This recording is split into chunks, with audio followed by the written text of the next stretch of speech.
Israel Iran സംഘർഷത്തിന് പിന്നാലെ ഇറാനിൽ ഇന്ത്യക്കാർക്ക് ജാഗ്രതാ നിർദ്ദേശവുമായി വിദേശകാര്യ മന്ത്രാലയം. ഇറാനിലേക്കുള്ള യാത്രകൾ ഒഴിവാക്കണമെന്നും മുന്നറിയിപ്പ്. ഡൽഹിയിലെ ഇസ്രായേൽ എംബസിക്ക് പോലീസ് സുരക്ഷ വർദ്ധിപ്പിച്ചു. ഇറാന്റെ മിസൈൽ ആക്രമണത്തിന് ശക്തമായി തിരിച്ചടി ഉണ്ടാകുമെന്നാണ് ഇസ്രായേലിന്റെ മുന്നറിയിപ്പ്. ഇതോടെ ഇരു രാജ്യങ്ങളിലെയും ഇന്ത്യക്കാർ ആശങ്കയിലാണ്. ഇറാനിലേക്കുള്ള യാത്രകൾ പരമാവധി ഒഴിവാക്കണമെന്നാണ് വിദേശകാര്യ മന്ത്രാലയത്തിന്റെ മുന്നറിയിപ്പ്.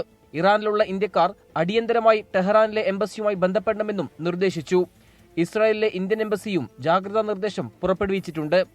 നിലവിൽ ഭയപ്പെടേണ്ട സാഹചര്യമില്ലെന്ന് ഇസ്രായേലിലുള്ള മലയാളികൾ 24-നോട് പറഞ്ഞു.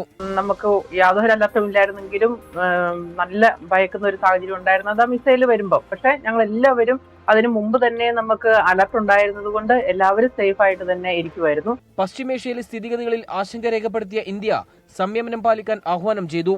ഡൽഹിയിലെ ഇസ്രായേൽ എംബസിക്ക് മുന്നിൽ പോലീസ് പട്രോളിംഗ് ശക്തമാക്കി. 2021-ലും കഴിഞ്ഞ വർഷവും ഇസ്രായേൽ എംബസിക്ക് സമീപം സ്ഫോടനമുണ്ടായ പശ്ചാത്തലത്തിലാണ് സംഘർഷ സാഹചര്യം കണക്കിലെടുത്തുള്ള സുരക്ഷാ നടപടി. 24 ഡൽഹി.